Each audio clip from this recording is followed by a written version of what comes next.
2000년의 중국 역사를 통틀어 여자의 신분으로 황제의 자리에 오른 사람이 단 한 명 있는데요. 바로 칙천무후입니다. 당대의 여자로서 황제의 자리에 오르는 것은 상상이 불가능한 일이었습니다. 엄청난 악행과 넘치는 욕망으로 당대의 미소년들을 매일 밤 놀이개처럼 부려 역대급 여자 빌런의 위치에 오른 칙천무후의 이야기 지금부터 시작합니다. 칙천무후는 당태종의 태평성대 시절 당태종의 아버지 이연의 개국공신인 무사wak의 둘째 딸로 태어나며 원래의 이름은 무조입니다.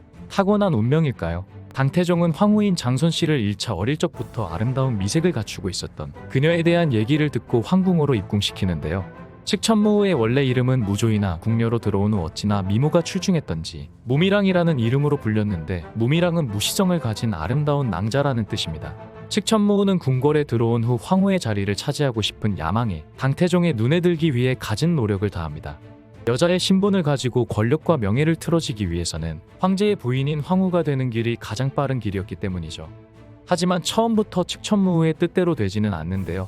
하차는 궁녀로 들어와 처음부터 당태종을 만날 기회조차 주어지지 않습니다. 여기서 포기할 그녀였다면 후일 우주 최강의 악녀가 될 수 없었겠죠.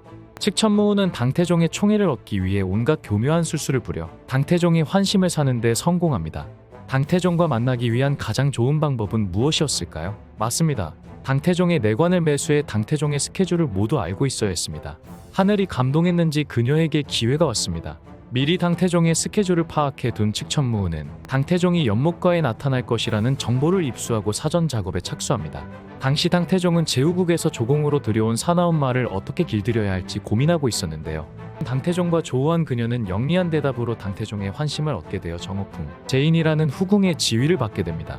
당태종의 환심을 샀지만 그녀의 욕망은 아직 채워지지 않습니다. 명실상부한 황후 자리에 오르기 위해서는 당태종과의 합방을 통해 아들을 낳아야 했죠. 하지만 운세를 점치는 벼슬인 태사령은 당태종에게 칙천무후가 후일 왕조를 갈아엎을 역모를 일으킬 인물이니 가까이 두는 것을 경계하라고 조언했기 때문에 당태종의 총애를 입지는 못합니다.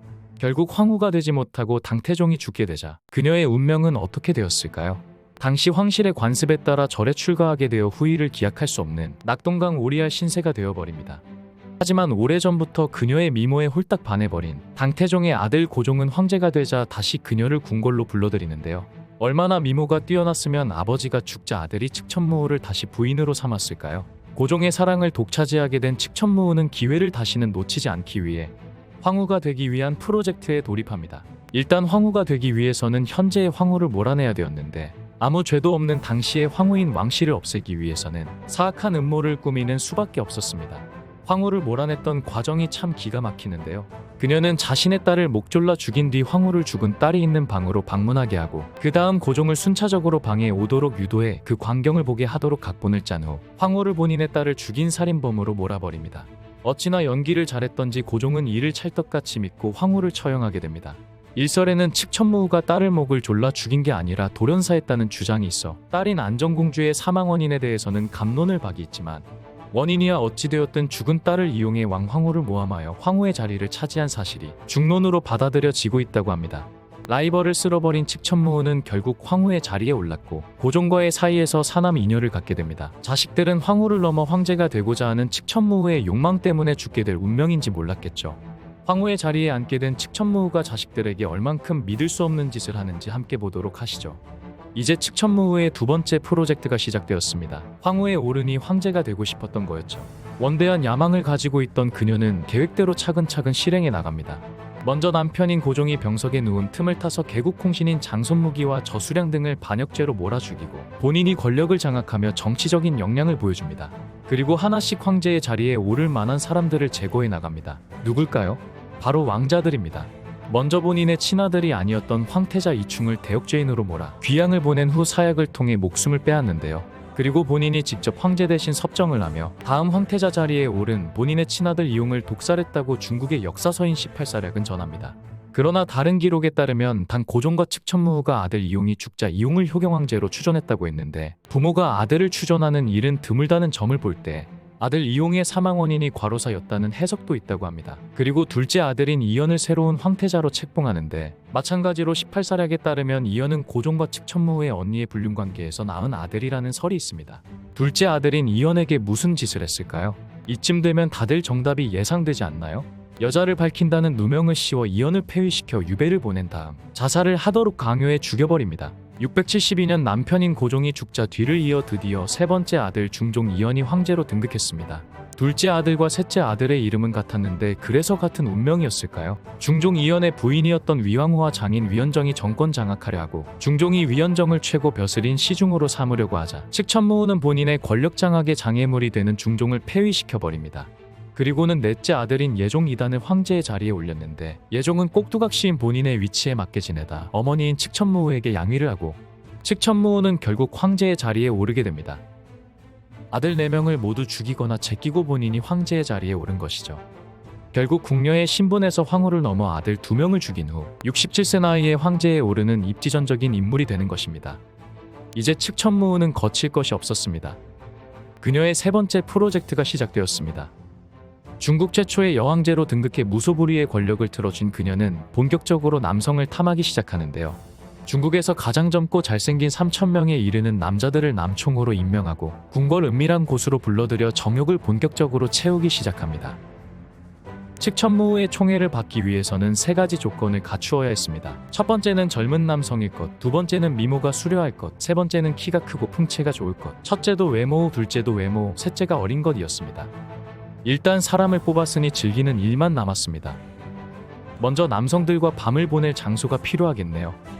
그녀는 궁궐 깊숙한 곳에 공학부라는 곳을 설치하고 그곳에 3,000명의 남성을 배치해 그 많은 남성들과 번갈아가며 욕망을 채웠습니다. 그리고 본인의 욕망을 채우지 못한 남성들은 그 자리에서 잔인하게 죽임을 당했다고 하네요. 이유는 상상에 맡기도록 하겠습니다. 당시 칙천무후의 총애를 독차지한 남성들 중 유명한 인물들이 있습니다. 칙천무후가 왜 총애했을까요? 칙천무후가 가장 총애하던 남성은 장씨 형제인 장종찬과 장혁지였습니다. 20살도 안 된 나이에 남총으로 끌려와 그녀와 자주 밤을 보냈다고 하는데요. 장씨 형제의 외모는 아이돌급이었다고 합니다.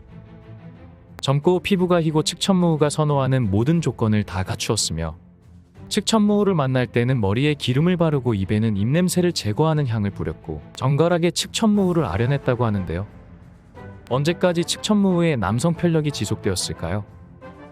나이가 들면 지칠만도 하지만 70세가 넘어서도 욕망은 쉽게 줄어들지 않았고 그녀가 병을 앓아눕는 어쩔 수 없는 이유가 생기고 나서야 남성 편력을 그만두게 되었다고 하네요.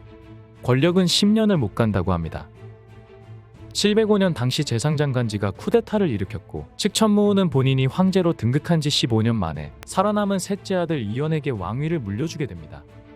그리고는 같은 해 705년 자신의 묘비에 어떤 글자도 남기지 말라는 유언을 남긴 채 세상을 떠나게 되네요.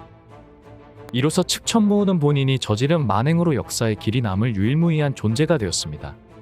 본인이 황제가 된 후 15년간 자식을 여러 명 죽이고 수도 없이 정적의 목숨을 빼앗는 등 악행을 저질렀지만 칙천무후에 대한 상반된 평가도 존재하는데요. 과거 제도를 발전시켜 신진 세력을 등용하고 기득권 세력의 분산을 통해 내치를 잘 이끌었다는 상반된 평가도 존재합니다. 그리고 남성 중심의 유교 사상이 자리 잡았던 후대의 중국에서 여자 황제인 칙천무후에 대한 부정적인 평가가 과장되어 기록된 측면이 있다는 견해도 있다고 하는데 이 부분도 한번 균형 있는 시각으로 참고해봐야 할 점인 것 같습니다. 오늘은 건국 이후 막강했던 당나라를 15년간 좌지우지한 중국 유일한 여자 황제 칙천무후에 대해 파헤쳐 보았는데요. 재미있게 보셨나요? 그녀에 대한 여러 가지 평가가 존재하지만 어쨌든 비범한 인물이었던 것은 틀림없는 것 같습니다. 오늘도 끝까지 시청해주셔서 감사드리며 재미있게 보셨다면 구독과 좋아요 부탁드립니다.